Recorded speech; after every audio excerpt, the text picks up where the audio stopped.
Hi, Rachel. Welcome to the Sisterhood. Hi, Krista. How are you?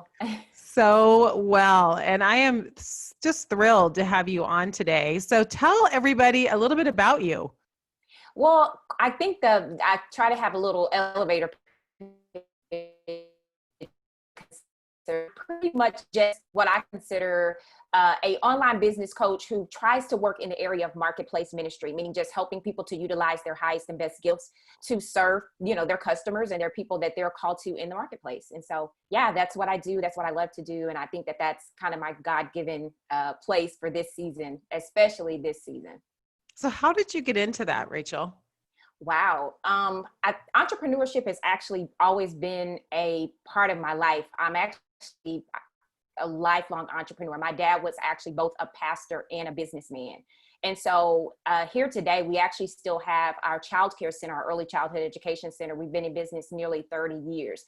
So like I said, business has always just kind of been a normal part of my day-to-day life. But recently, maybe in the last 8 years or so, I've kind of moved into the online market space as far as just utilizing my voice to help others utilize their voice and just how to navigate the online business space.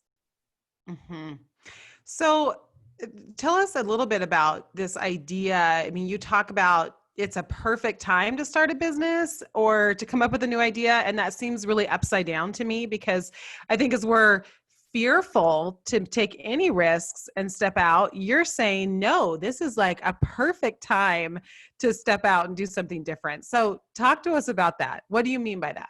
Well, I think now is a good time because it's causing us actually to all evaluate. And for some of us, that may mean starting over. And for some, that may mean starting from scratch, starting from the ground up.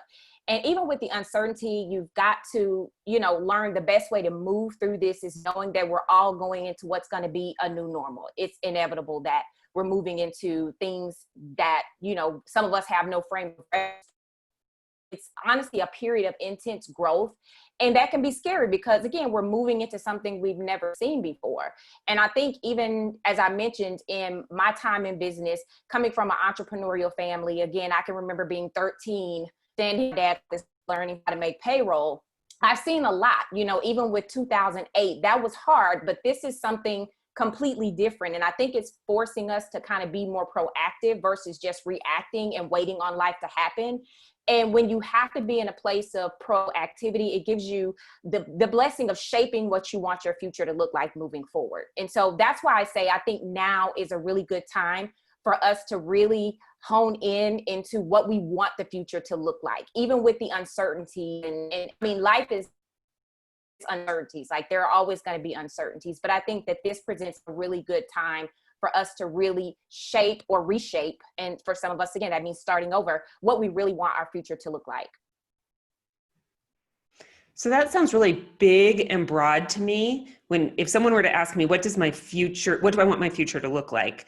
I could go in a million different directions. So Yes.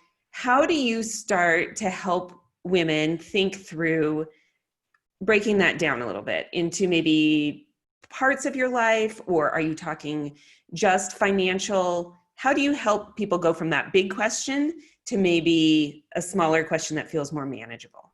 Sure. I think it's about having some hard conversations with yourself initially about what's working and what's not working, right? I think generally in times of crisis, it shines a light on the things that haven't been working. And so maybe it's things that you should have probably stopped doing months ago, or you start seeing the flaws in your processes. And for those that are already in business, and where you can come up to in terms of like improving on what you're already doing, because that's a part of business. If we're talking about how to really get into doing this, or looking at ways to pivot, business is all about people, product, and process. And I think for me, one of the things that I'll say is that I've used this to look at all three. In terms of honing in on what changes do I absolutely need to make right now? What things do I need to kind of weed out in order to get me more focused on my future in terms of what that looks like? And so here's what I kind of mean by that. For me, during this beginning season, I was actually working with more advanced and veteran entrepreneurs.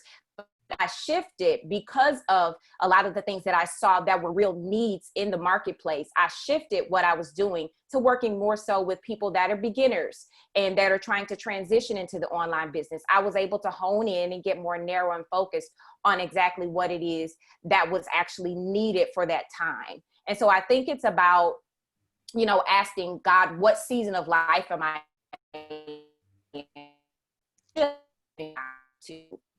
What better. And I think when we get that aspect of focus, I think it helps us to be able to, the future doesn't look so big and so scary when we kind of break it down into more bite-sized digestible pieces. But I think, again, a lot of that comes with just kind of some tactical things, but also from a spiritual aspect in terms of having those conversations and seeking God for what it is that I'm supposed to be doing in this season. Can you break down, I like what you said, people, profit, process. So can you break those three down for us? Sure. I think people, product, and process. So again, product. when we talk about the people, it means that who are we actually called to serve?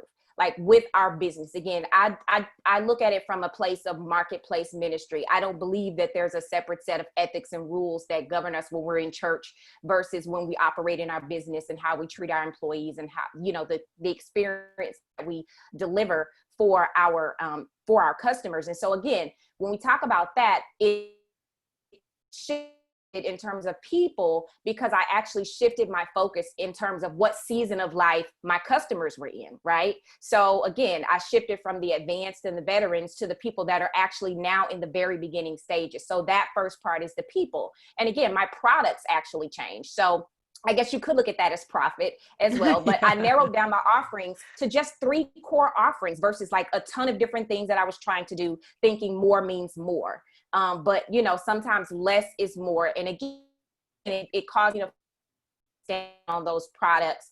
And lastly, it was my processes. So I began to see where the kinks were in what I was doing. And I also got more intentional about actually documenting my process, because it's all about the function. I think that every step of your business needs to be so clearly outlined that anyone could actually pick it up and be able to perform your task, you know, the task in your absence. Because every function, if everything hinges on you actually being there, then of course you're not really ready to scale or hire. And I don't even know if you really have a business yet if you don't have those functions and processes documented.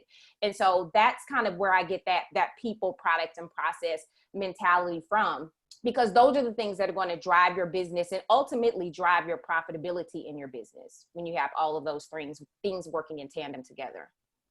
Okay, so I would love to hear just literally, I think it helps people to have like a concrete example of this is exactly what you did, and even giving examples of that. So can you tell us like how you pivoted in that process as you were evaluating it? You scaled it back to 3 offerings, it sounds like, and like specifically how you did that.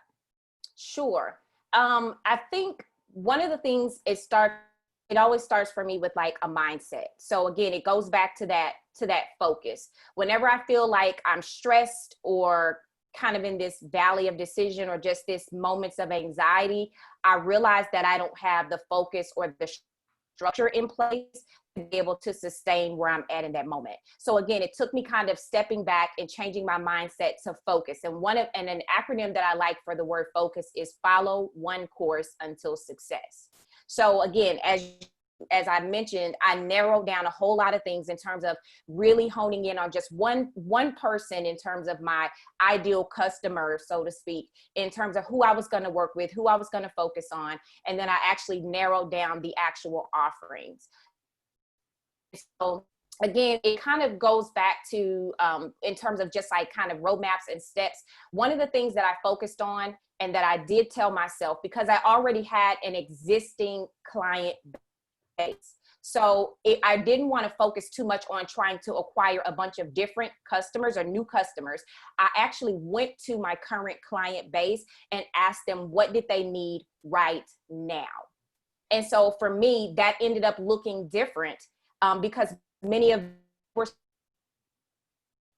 and so I looked at what results that I knew that I could actually get for them, which weren't typically things I was working with them on in the past. But I saw that, okay, I could share how that, I could show them how to do that. I could coach them through these different aspects. They were needing more help with, how to create a sales funnel or how to get their email system started or some things with social media. So those were things that I knew that I could actually get them results on, but it wasn't what I was doing in the past. So I didn't focus on so much getting new clients. My current clients, what do you need from me right now? And that all comes with relationships.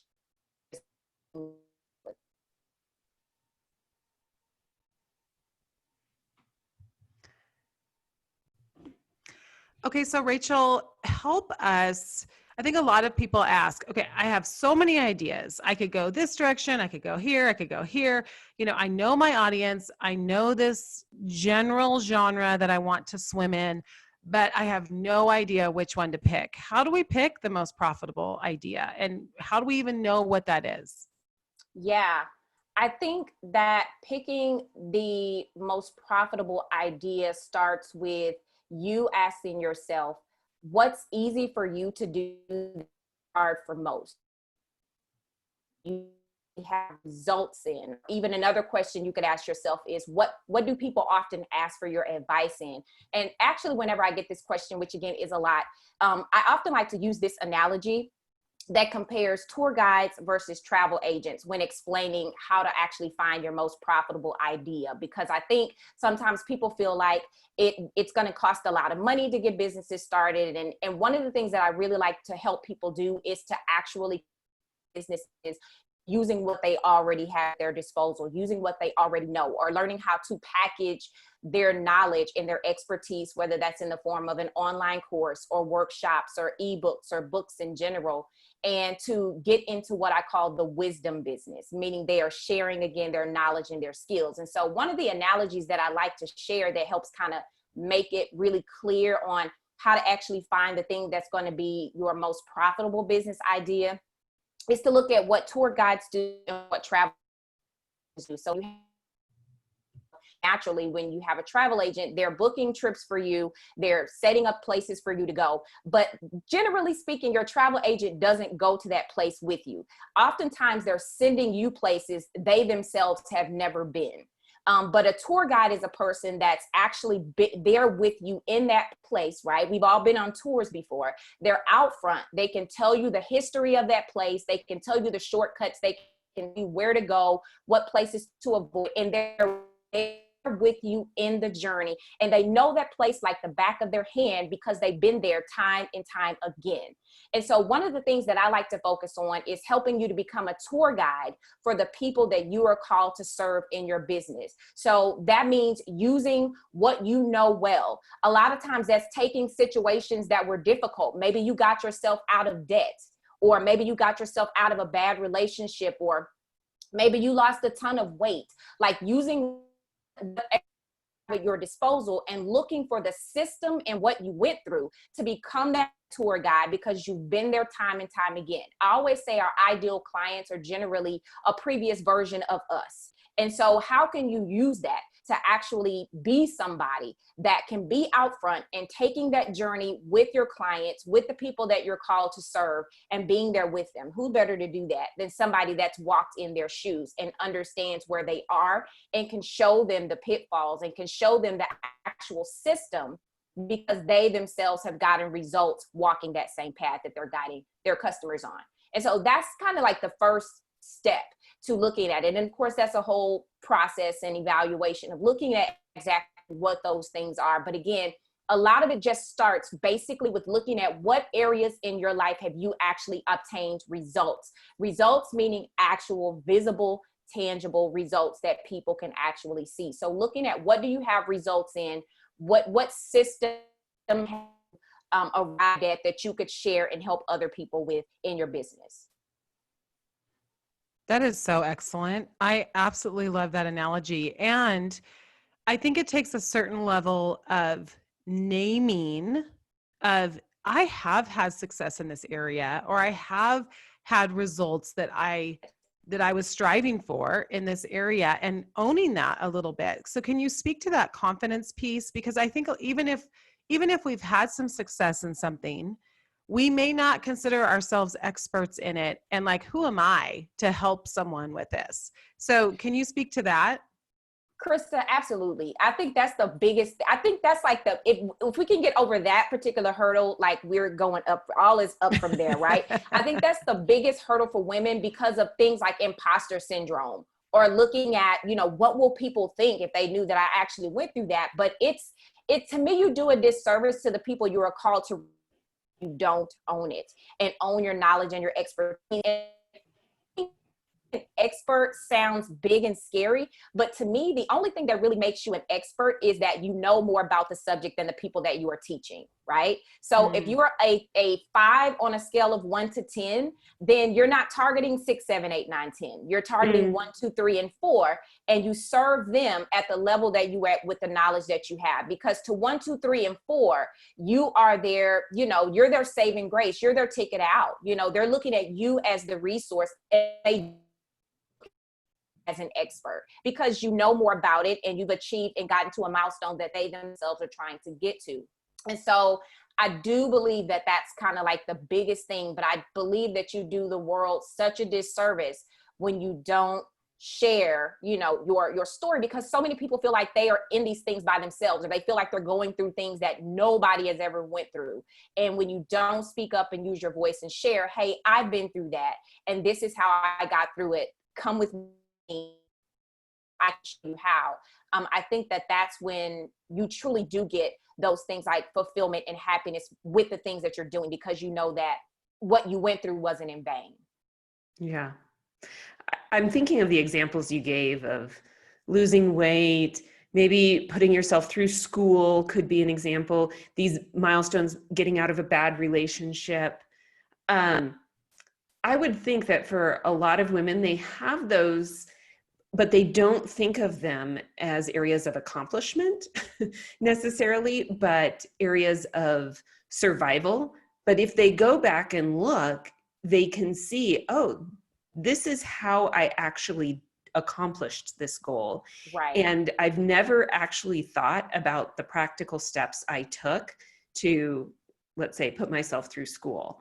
But when I go back and evaluate, I can see those things. So for somebody who is saying, okay, I may be an expert in this, I've just never considered that before, how does she go back and pick out the things that would be helpful to somebody else who wants to follow in her footsteps?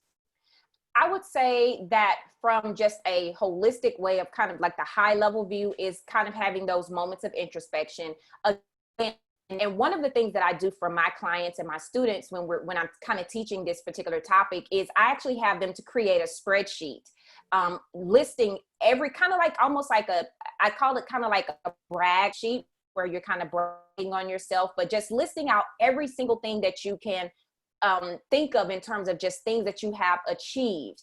And then looking at actually having gotten my degree, or whatever that thing is, having actually gotten my degree, it has now allowed me to be able to do XYZ or to have attained some skill.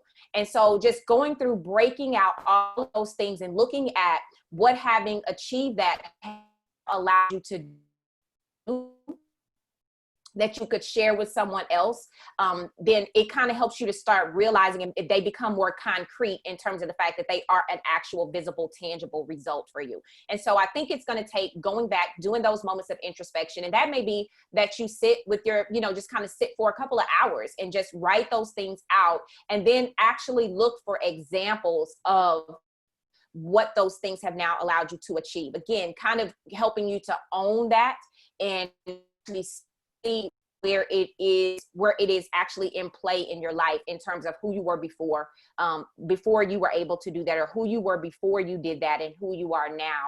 And again, actually looking at then taking it further to say, okay, what were the real steps? What were the milestones that I achieved that I could actually duplicate or scale and share with somebody else? Mm-hmm. Oh, that's so good. Okay. So I would love to hear, so let's say that someone says, okay, I love that idea of you only have to be a 5. You don't have to be a 10, because I think we get hung up on the 10. Like I have to be fully 10 if I'm going to speak into this at all. So that I think is a revolutionary concept right there. So I did want to repeat that concept. Like, no, we just have to be at 5 and I can be at 5. Okay. So let's say someone's at 5. They're like, yes, okay, I have this that I can share with others. What have you found to be the best ways to do that? Is it online courses? Is it creating in-home classes? Is it, what avenues would you recommend for starting something like that? I would say the first thing that I would start doing is to start building a community.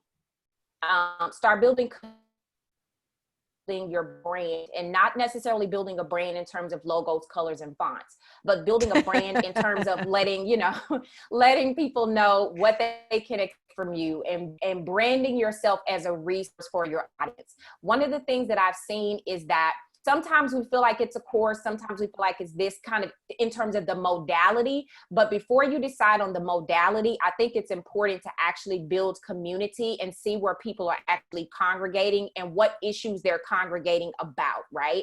And so one of the things for me is once we find those results that I talked about, then we have to actually, before we decide on how we should deliver that result, we need to actually find out another piece, which is finding what is the urgent and imminent problems that our community and that our audience is actually facing. Because there could be a myriad and a range of things within the results we're able to get, but it may not necessarily be that all of those things are something that somebody would actually pay you for or to get that result, because the problem isn't urgent and the problem isn't imminent. So when I say urgent, it means that pressing problem that they are actively seeking solutions for.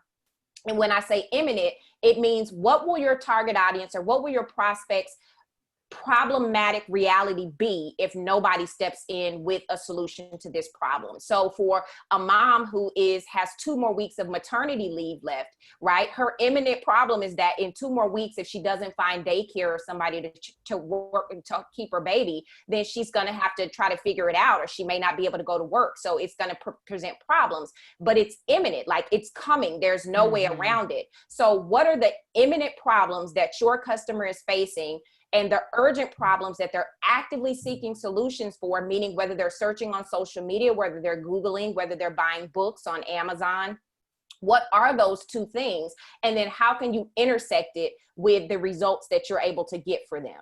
Because again, there are going to be some results that you could get for somebody that they don't need. They're just not going to pay you any money for it. They may oblige you and listen, but they're not going to pay you for it. But what are those things that are pressing, that they're urgently looking for? So I say all that to say, build community and start to see what those actual problems are for your audience, and then start asking what would you guys like? I think that's something that we often feel like we don't necessarily want to do for whatever reason, but asking them, what do you guys need from me most? Remember I said, looking at your current client, whatever that is for you, asking them, what do you guys need from me most? And looking at their behaviors, looking at what content they're searching for. Because sometimes we can feel, and this is one thing I've seen, at least amongst my students and clients, is that they'll create something and then try to go find people that need it, right? Totally. Instead of,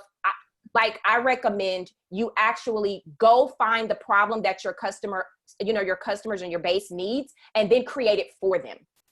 Actually create the solution for them. And that could be in a myriad of things, just depending on what it is, because some modalities work better than others in terms of actually delivering that result. So be in mind that could be course. But I think more importantly is actually seeing what that offer is going to be and actually tailoring that offer first by building that community. To make a short story long. Well, I love it. You just talk all day because I love what you're saying. But I do have a question about that, because I hear people say that a lot. I mean, just even personally, as I've sat into online courses or whatever, that I've heard people say that a lot. And at the same time, Alex and I have talked about this. What is the best way to pull your audience? I mean, social media, we do some things on that. Maybe you ask a question on your email list, but I'd love to hear from you. What are some ways that you really do get your pulse on what your community wants and needs, what their felt needs are? I do think that it is about looking, and let me just say some things that have worked for me, in terms of something that I do. And this is something that I got kind of was birthed really out of this whole situation. Each Friday, I actually do a free business training on, in terms of just like aspects of online business and how to run your business, or branding, or just marketing, or websites, or just any myriad of topics. And one of the things that I began to see was that, of course, some of the trainings were way more popular in terms of, you know, what people were signing up for, because I send those trainings out to my current list, and of course, you know, to people that don't know about me, they're able to sign up for it as well. But I started at what types of classes were getting the most traction in terms of what people were needing. And so even with things like that, I think that there's a way that you can segment your email list, if you have an email list, in terms of using freebies, or, you know, Instagram Live, Facebook Live. And again, just asking questions. I really do think it doesn't have to be overcomplicated. Yeah. You know, We in like to terms of overcomplicate things. Yeah. no, and I'm not saying that's what I don't know if it has to be super complicated in terms of just building that relationship. And I think that, you know, even if you have, and let me say this, and this just, I don't know why this popped in my head. I don't even know if I need to say it, but I'm going to say it anyway. I think that sometimes what stops people is they're looking at the size of their audience in terms of, oh, well, I only have, you know, a couple of hundred followers, or I only have 20 people on my email list, or whatever that is. We have to remember that called vanity metrics in terms of likes, or in terms of this, or in terms of that, or how many people, because these are real people with real fears and real dreams. And even if you get a response from, you know, 5 of those people in terms of what they really could need, I think that that's still a really good starting point to really say, okay, these are things that my audience needs. But I think it also starts with you being very clear on what you can actually offer, and not being really, you know, broad in terms of that. This is where niching down, you know, comes into play. Hear that word niche, you know, niche, you know, however you want to say it. You know, we hear that word so much, but at the risk of sounding like a cliche, you've got to not be afraid. Like when somebody hits your website, or when somebody hits your Instagram profile, they, in that first 15 seconds, they need to immediately be able to see how you can help them solve their problem.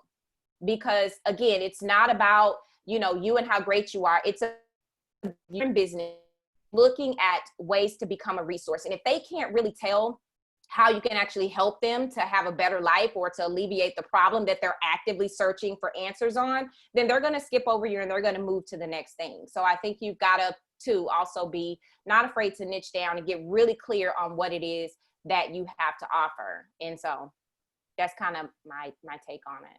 That's really good. Just very in the first, I don't know, I have heard that, like it takes 3 seconds or 7 seconds or something, but Yeah. how do you communicate how you are going to help them solve their problem?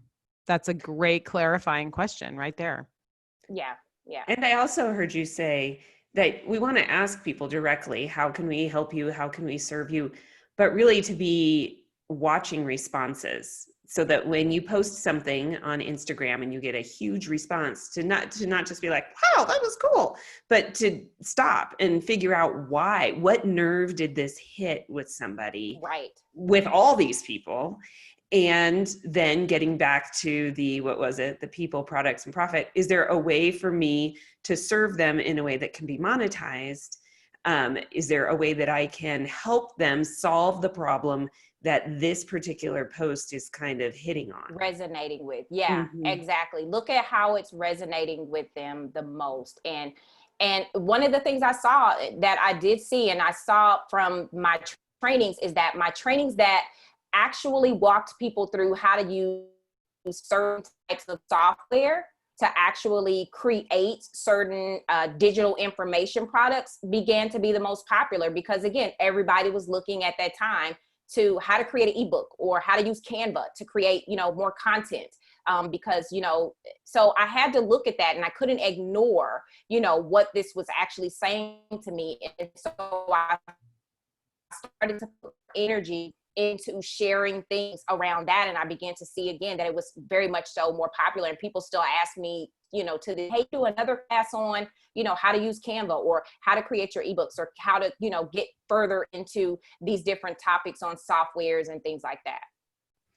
So what that means is that the woman who is trying to evaluate needs to be flexible enough and hold her plans loosely enough to respond to people's needs, instead of saying, oh, that's interesting. I wonder how she'll respond to X, which I've been planning for the last 6 months, because that's what I'm unrolling right now. But to be able to be flexible enough and pivot, which is right, the word of the moment, right, to meet the needs of her audience.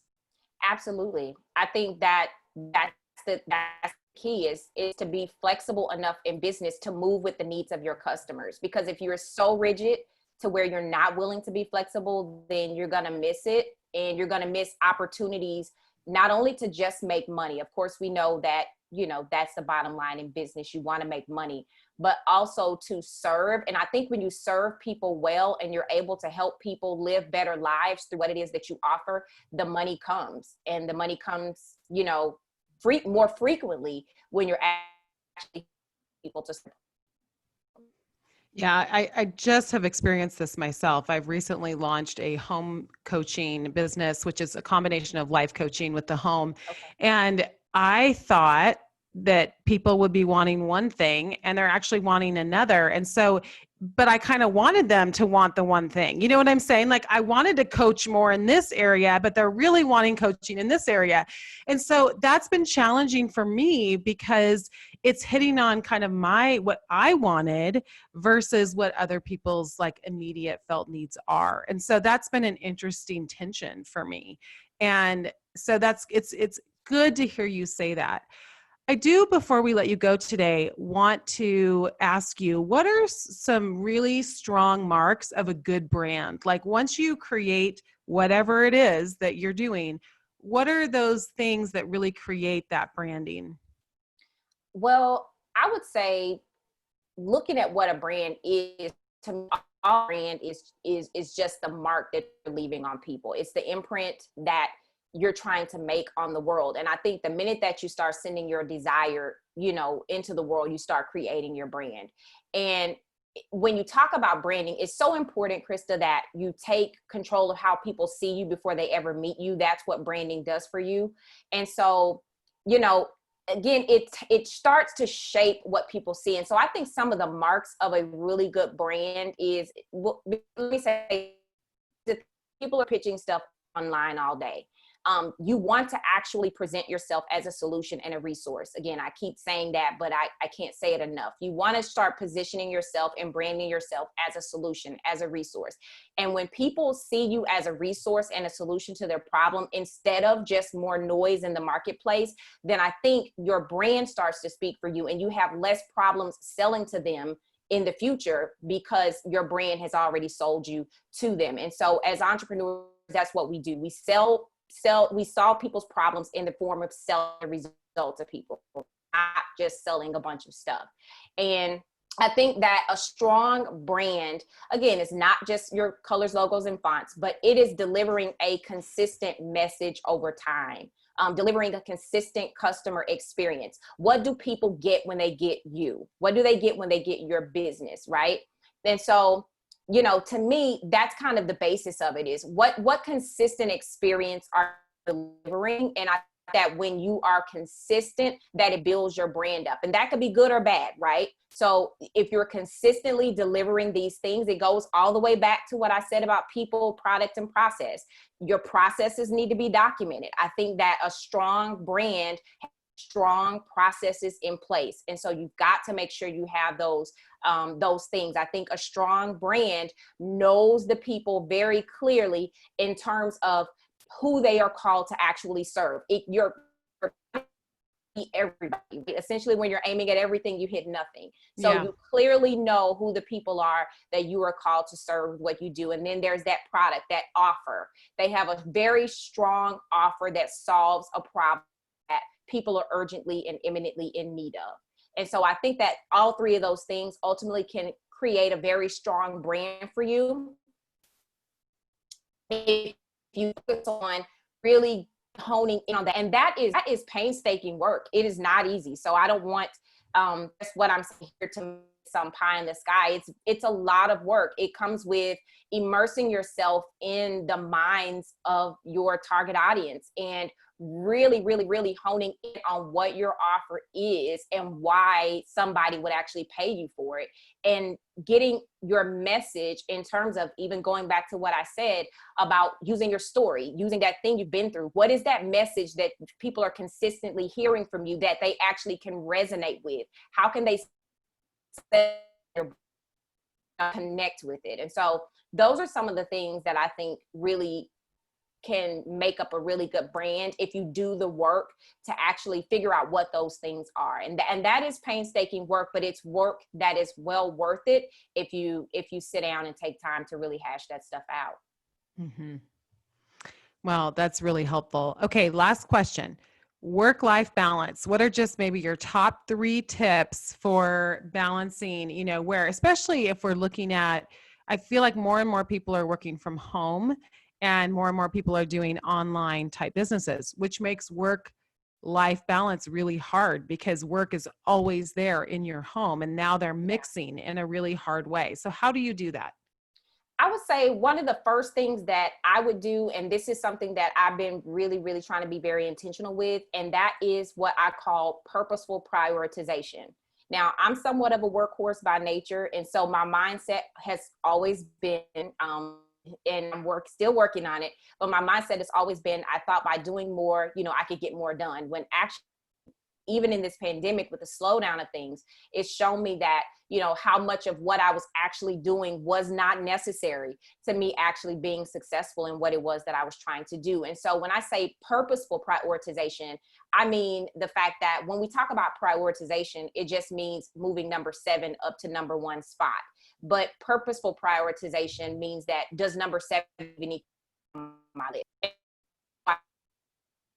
It's and seeing, okay, what am I doing that isn't necessary for right now? It's not that you never do it, but maybe that's on down the line, and getting comfortable with that. Because again, as women, our tendency is always to just work a lot of times. And so getting comfortable with that. The second thing that I would say is to actually get control of your time by getting a calendar in place, finding out what calendar system that you can use to actually block time in what I call the fast lane, meaning that lane of least resistance in terms of times of day that you can get the most done in terms of things that you absolutely have to get done for that day.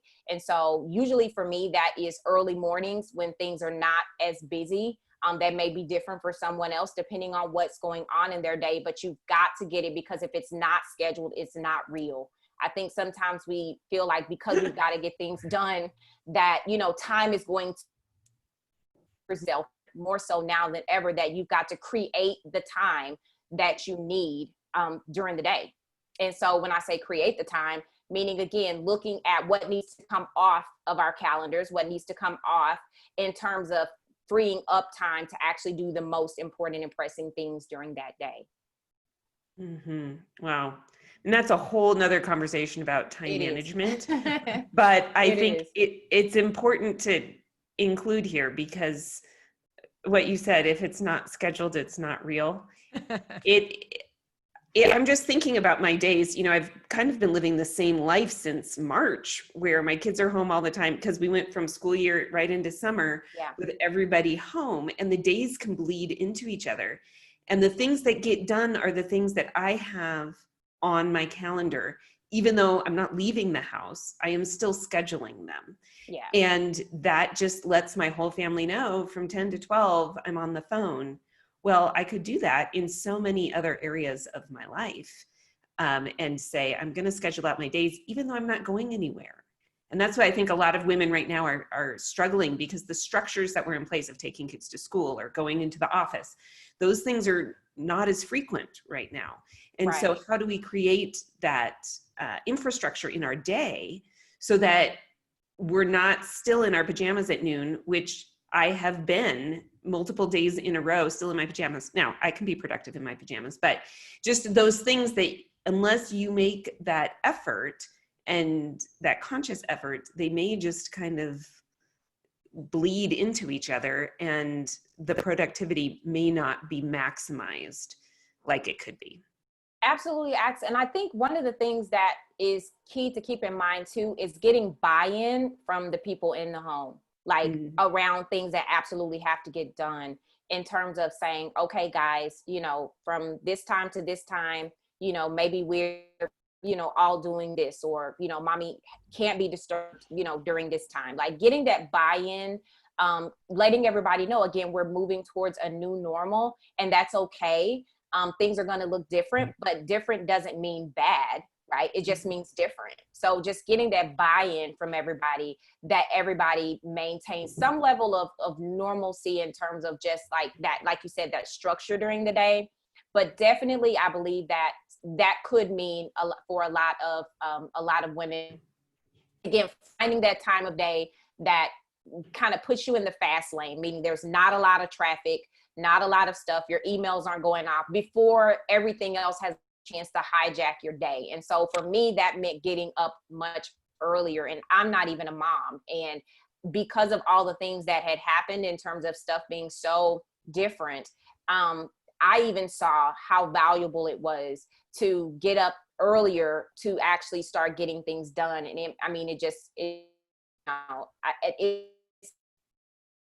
age-old, you know, kind of secret. Is not anything new or revelatory, right? But it's sometimes just going back to the point of just not knowing what to do, but actually doing it. Because I always say knowledge is not power, but applied knowledge is power. So it's just, sometimes it's just about doing it and putting it in place. Applied knowledge is power. I love it. Okay. It's so good. Well, this has been a fantastic interview, Rachel. If people want to be coached by you, where do they find you? I think the easiest for them to go is my website, which is rachellproctor.com. I'm also really active on Instagram, and that's also at Rachel L. Proctor, and they can find me there and reach out. Okay, great. Well, thanks again for sharing your expertise today. We have all benefited. So thank you so much. Thank you guys for having me. I appreciate it. Okay, bye, Rachel. Bye.